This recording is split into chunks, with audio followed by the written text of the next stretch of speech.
Hey everybody, hello Texans. This is another week of available work. I am here once again with Bonnie Downs, and we have a special guest. I think kind of a first for the podcast here. So another week of available work is dedicated to helping get information out to the employers, finding more great opportunities, great programs that it's just better if you heard it from the program itself. And I think that's kind of like the idea that we've been doing. It's been helpful. We've got a lot of good episodes that we've done in the past.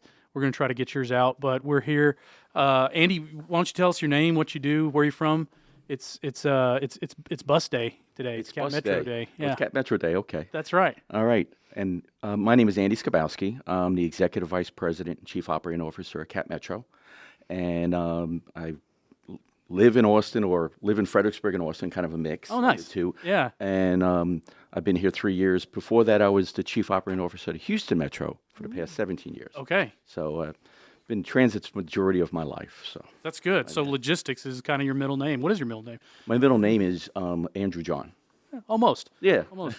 I love how you intern in the New York City Transit and then you made your way to Texas, right? Yeah, We love those stories. Yeah, I've been in Texas 25 years or so. I'm approaching that point where it's about half my life, where it's kind of cool. So you are a true Texan. Yeah, I'm a Texan, even though I always joke, my wife, I put my cowboy hat on and I look like a Texan until I open my mouth. Yeah, well, I mean, where you originally from? I'm originally from Brooklyn, New York. Yeah, that's North Dallas. There you go. I like that, yeah. That's basically North Dallas. CapMetro. Well, this is a really exciting day for us, and thank you for coming on to the show and giving us your insight on it. I think this is kind of our first employer meeting that you've came into the studio. Okay. It's a great rainy day, which does a lot for our commuting culture here in Austin and Texas in general. So it's not snowing, but we've got a lot of good drenching rain that's happening today. Yeah. Which kind of, what does that do to your network? The beehive there. The beehive. I think some of your discretionary riders just don't want to go out in the rain. But generally, it's the same old for us. It's just put bus out in service or the train or paratransit and just pick up people. But during inclement weather, it is some of the discretionary rides. Some people who has a choice of riding or not, they just decide not to. That's awesome. Yeah. Some fast facts taken from your website. Current, I'm hoping it's current. Looks pretty current. 71 bus routes. That's high frequency routes 13. A fleet of 416 buses. About 450 now. About 450. All right. So we're increasing and probably updated, but 2,500 bus stops in pretty much. You said the metro area. You're talking Austin. I see you guys coming out to Elgin sometimes, I believe. Elgin. We have a pretty big network. Yeah. And it includes a lot of the county as well as the city. Yeah. And we have some partner cities that we have arrangements with, like Manor and Lago Vista and stuff like that. We run different service. Even Leander, we have an arrangement with where we run pickup service for Leander. Yeah. So. That's awesome. Yeah. One of the fun facts that former sheriff, now Representative A.J. Louderback, we used to talk about was basically we would ask to name the largest transit, the largest transportation operation in the United States, and it's the L.A. County. L.A. Metro. L.A. Metro. And right behind it is New York City Transit. Yeah, L.A. County, L.A. Metro, or maybe it's like the top third, where it's actually because if you think about the prison system in L.A. or probably L.A., that the number of people on transportation, if the transportation stopped, the number of those people on those buses would not be able to be housed. So you have like a third that are continuously in transit. What's it like being like the orchestra, the conductor of something of that magnitude, like a transportation system? So I'm the ops guy. I'm the one who tries to get the service out there every single day. Right. And what you look for and what you try to strive for is to do the same thing every single day and keep it simple and just move people. Yeah. And so a lot of your process is set up in such a way in which everybody has a set job. They know what they need to get done, and everybody's focused to try to get that done on a daily basis. Rinse, repeat, do it again. Rinse, repeat, do it again. So it's really about repetition, and and then taking a look at everything you do every single day and say, well, what can I do slightly different to make it better? So it's a continuous improvement loop, and you just keep working it.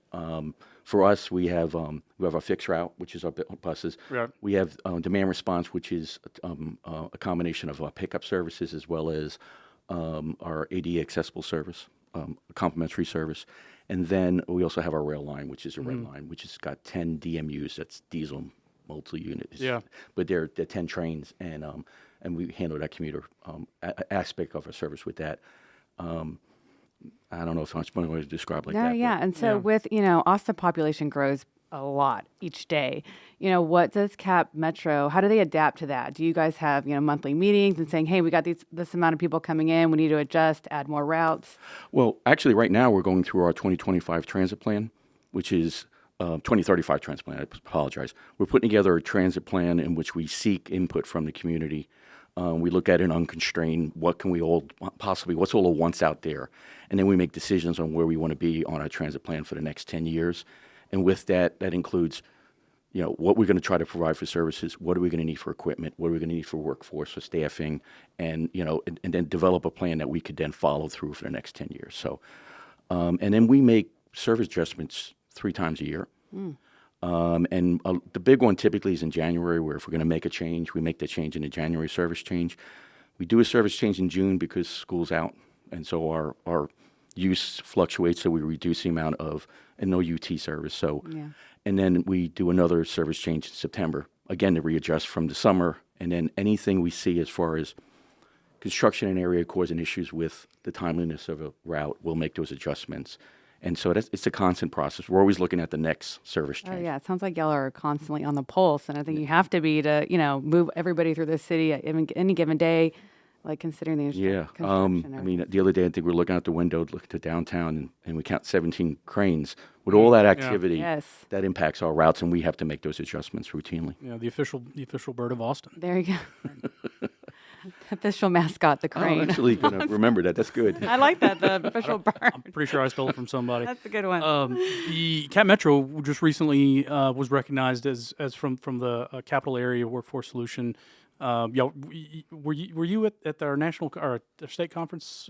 No, I think Dottie was. It was Dottie, the CEO. Yeah. Dottie's impressive. She started out as a bus driver. Dottie was a part-time bus operator when she went to UT, and she's been with CapMetro for going on 29 years. Yeah, and it was kind of it's like a family. It was a family affair there too, because her father. Yeah, father was in maintenance. Yes. Yeah, mechanic for about 20-something years. I mean, even though we're made up with a network of service providers, we have a mix of people that work for a service provider. We treat overarching as a family, and even when you grow and you're able to grow within your job and get promoted or wherever else and look at different opportunities, it doesn't matter that you work for a service provider. We try to fuzzy that line and say, you might be working for Keolis, one of our service providers, today, and then tomorrow you might be on the CapMetro side. And what I think is really unique about CapMetro, and it's why I think we're attractive to people for jobs, is you can do anything from riding a freight train to working on a bike and bike share to working on a bus or driving a bus. The amount of different diverse jobs available for somebody who wants to come in is really cool. But also flexible, I imagine, because you guys are, literally, 24/7 operation. We're 24/7, 365. Like what? And so other than if it really snows bad. Yeah, your students, right? Yeah. And we're still out there in the snow. That's right. Yeah, all maintenance. Your students. Students that are looking for a flexible schedule, working around classes. You have availability for those types of yes, we do. of job positions that are available, right? And students don't like working in an office, that like to be like Dottie. there. There you go. Yeah, exactly. The other thing that we're really focused on a little more so recently as well is we try to equip somebody new to hire with give them as much help initially as we can for them to be successful. One of them is that we have a mentor program on our bus operator side, where a senior bus operator is a mentor, and their mentees are new employees. And it gives that new employee an outlet to go to that doesn't necessarily say he has to go talk to a manager or a supervisor. He can get, hey, what's going on? How did you handle that? And what it does also for the mentor is it's really prideful. to become a mentor, Yeah. to be relied on for your time at the agency and what you know and what you learn, and then impart that on a new employee. It's really been really wonderful, and our local union is helping us with that. It's been really great. I love that because nowadays I think a job candidate, they're more so interviewing you as well. And you're not just giving them a job, but they're also, what else can you do for me? You know, is there a career ladder? Is there mentorship? So it sounds like you guys have all that covered. Yeah, we're trying, yeah. We also recently got recognized by the Department of Labor. It's kind of a partnership between us, our service provider on the fixed route side was Keolis, and our local union, ATU. We have set up an apprentice program, or setting up an apprentice program, in which you get hired as a mechanic. You have a certain amount of aptitude as a mechanic. We step you through what you need to be a entry-level mechanic, and then we help you get to that next step, because it's, B, C, B, A, or Master Tech. We help you through that journey through the apprentice program. So we just got set up, and we're about to develop the program fully out and get that implemented over the next 6 months or so. That's awesome. Yeah. So like CapMetro is one of the like designated employer brands, in the region. Obviously, you always kind of have these companies that you always hear people. It's like it's good to work for. Our HEBs, they have a very great reputation. To be a part of. Rudy's, like they'll take care of you. You guys have really kind of developed the culture for opportunity. And I think that's what is the basis, and that's kind of what we wanted to push out to other employers. How would you describe the first thing of setting forth a goal to be centered around opportunity culture type of employer? I think accessibility of the leadership team is really important. Dottie walks through the break room every single day on the way up to her office, and there's a lot to that. I mean, I'll be out in service and I'll stop at a transit center and I'll shake 15 operators' hands. Mm-hmm. That accessibility and approachability is really key, because it allows you to put a better finger on what's going on and are you happy and unhappy? Why? It helps with retention, and it helps with, even though we're made up of a mixture of service providers, everybody works for CapMetro. Mm-hmm. And we say that just to make sure that you're all part of the family. We're all here for a purpose, and there's also the clarity of purpose that we try. We're here to move people. Mm-hmm. We have an important job that's important to the community. You should wear that on your sleeve as a badge of honor, because what you do every day helps the city, helps the county, and it helps the community. But I think the big key here, even more so in the previous places I worked, is how accessible the executive staff is. To make sure that we do things like town halls, in which we actually set up a structure in which we report out things. We also report out what we heard from the previous town hall. Yeah. And senior staff is available just to sit there, and it's not like, sit down, I'm going to speak to you. It's, we walk the break room and we just have conversations. And if it's something about safety, I'll push that person over to Gardner Tabon, our executive vice president for safety, and he can address that point there, done. And it just works. Is that I think the one big key is accessibility. The other key is, since we enveloped everything underneath the CapMetro family, it allows us to really have a lot of, like I mentioned, a lot of diverse opportunities. Mm-hmm. Where, if you wanted to go work on a railroad, go work on a railroad. If you wanted to be an engineer on a railroad, go be an engineer on a railroad. Yeah. So and we allow that to flex. I've got people that started as a mechanic or technician on a railroad and now working on buses. I mean, so that ability also to kind of move around a little bit has helped CapMetro. Mm-hmm. And do you have, in going into your workers and different types of skills they have, you have an all-electric bus fleet, is that correct? We have 104 electric buses. So when y'all made that transition, was it hard to find different mechanics, or did you have to? It is still hard to find different mechanics. So there is still kind of that it's a maturing gap. Technology, and every time we get a new iteration of a bus, it's slightly different. Yeah. And so we're kind of we're trying to get ourselves up that technical curve.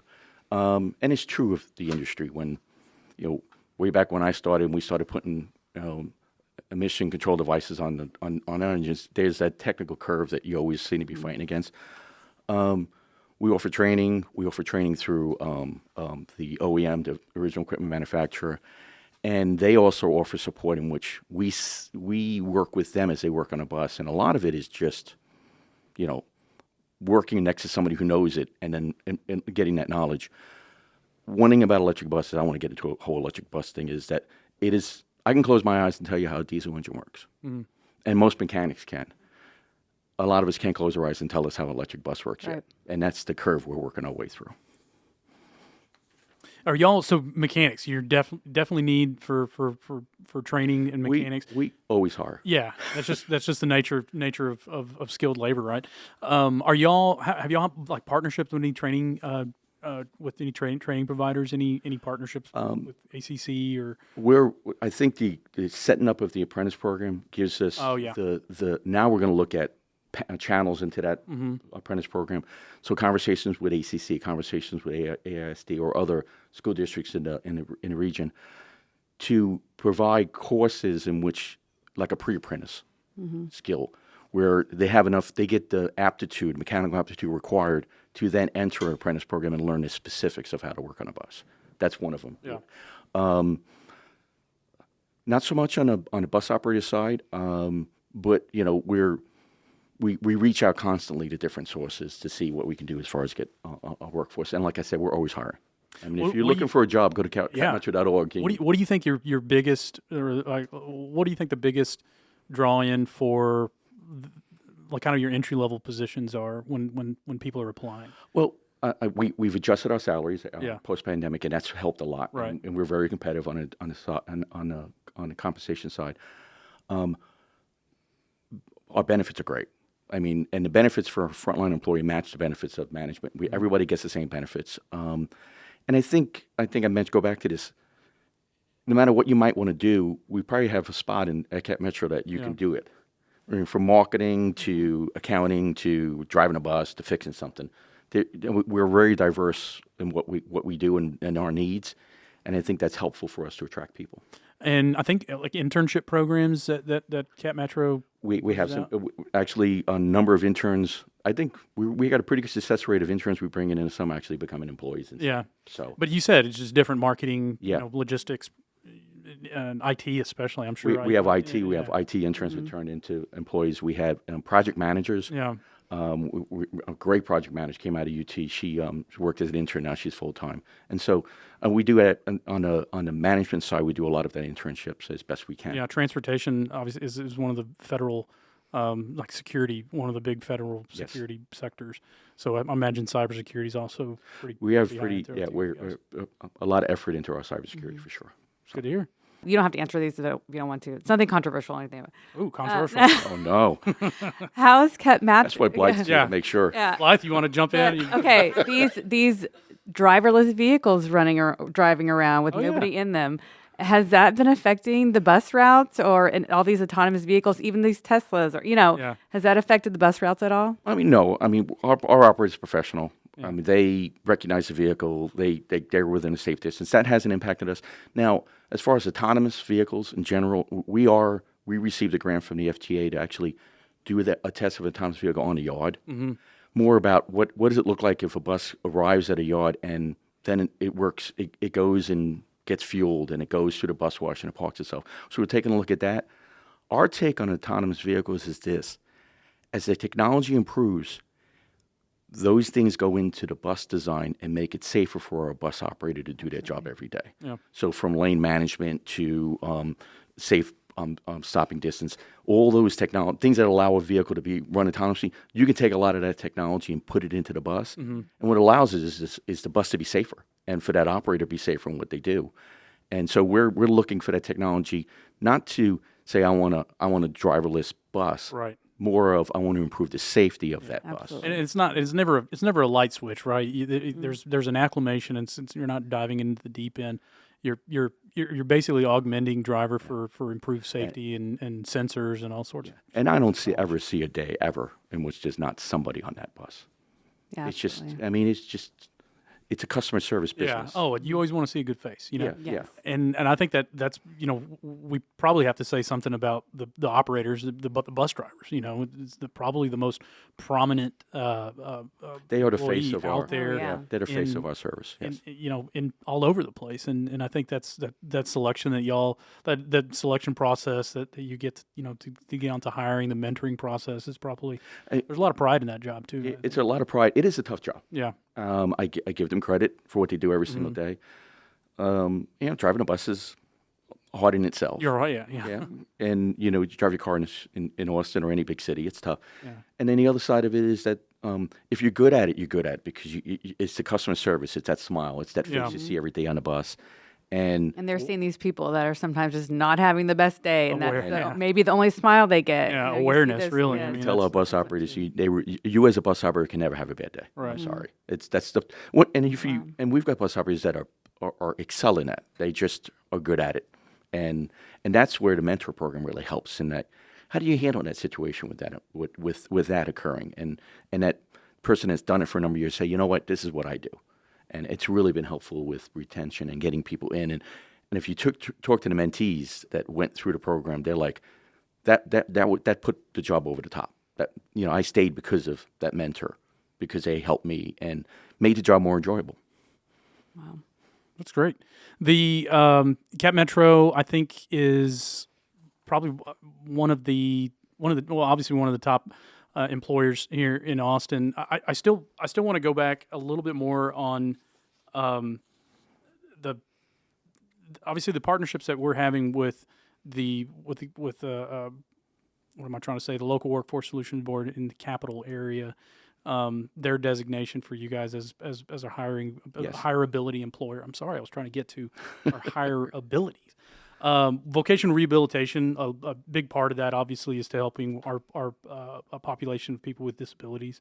That's something that is ingrained in Yeah. the CapMetro, in just transportation service itself is to be accessible. Yes. So I think that's We have a lot of effort put with that. We have somebody whose job is just to kind of understand how accessible our overall system is and ensure that we're as accessible as possibly can be.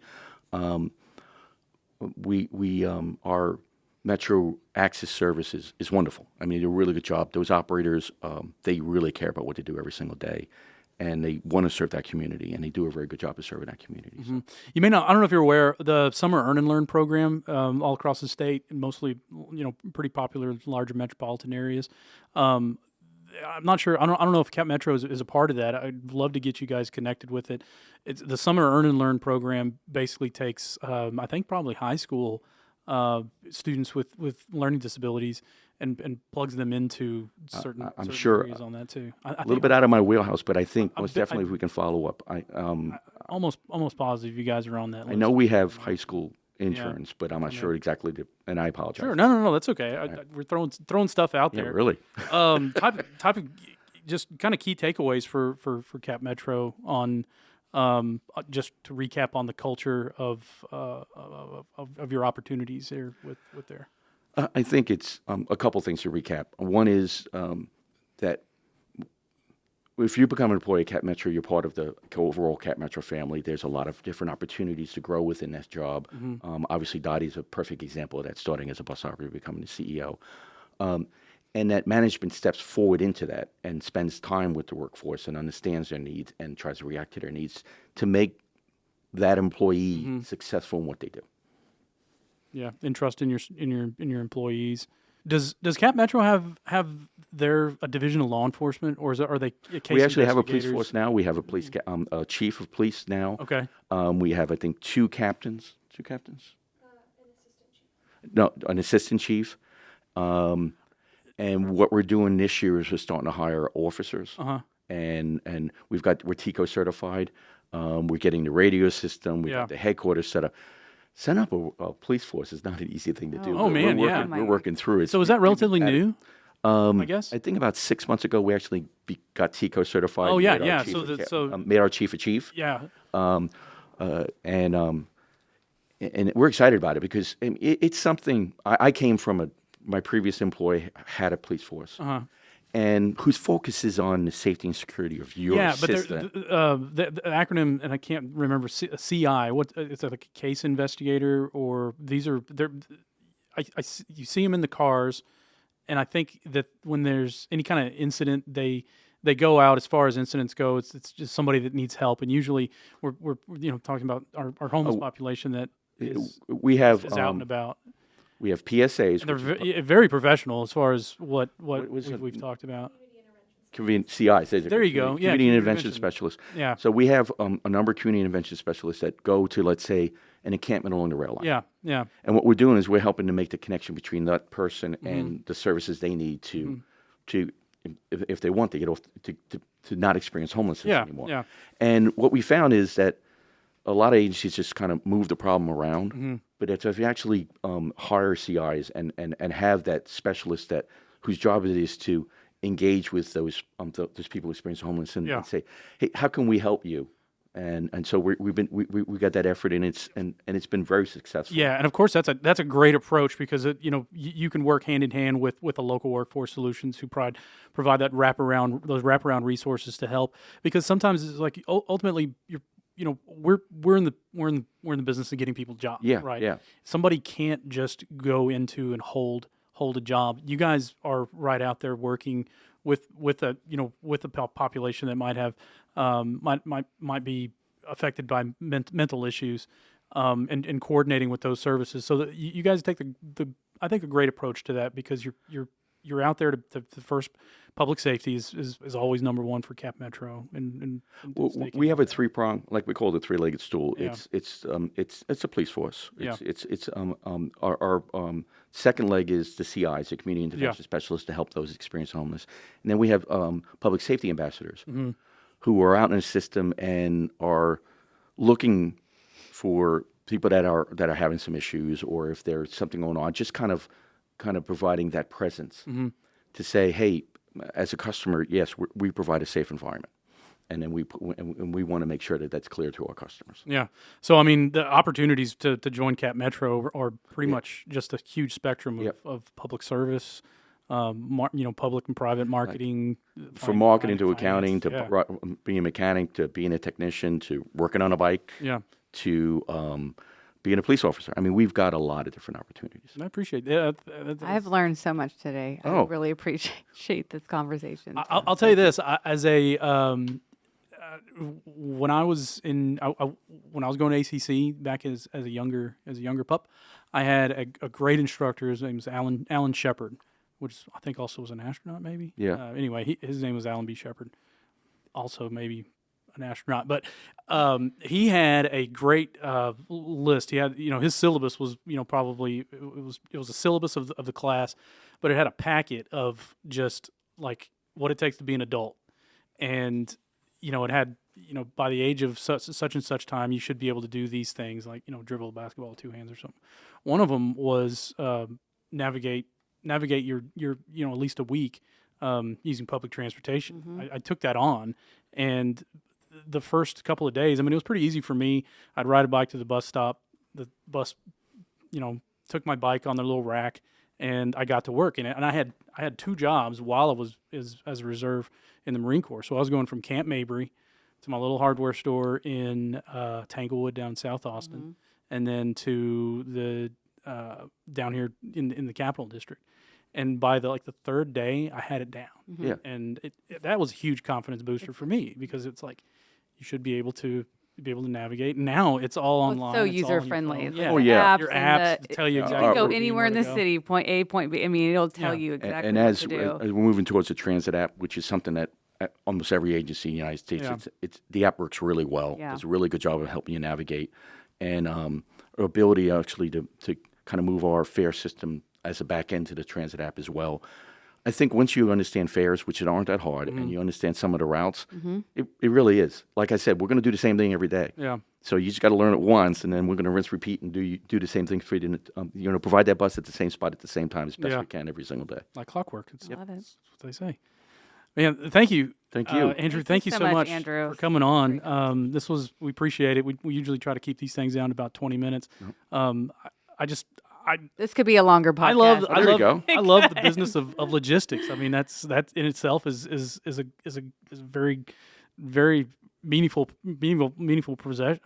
profession that I know we're starting to put supply chain and logistics types of certifications in high school. So I mean, there's definitely some great opportunities for those that are.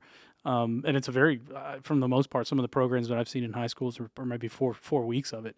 I feel that just is a great road to take in, just to up your just logic. It's just logistics and understanding. What am I trying to say? Common sense. A lot of common sense type of scenario stuff goes into trying to run, and so.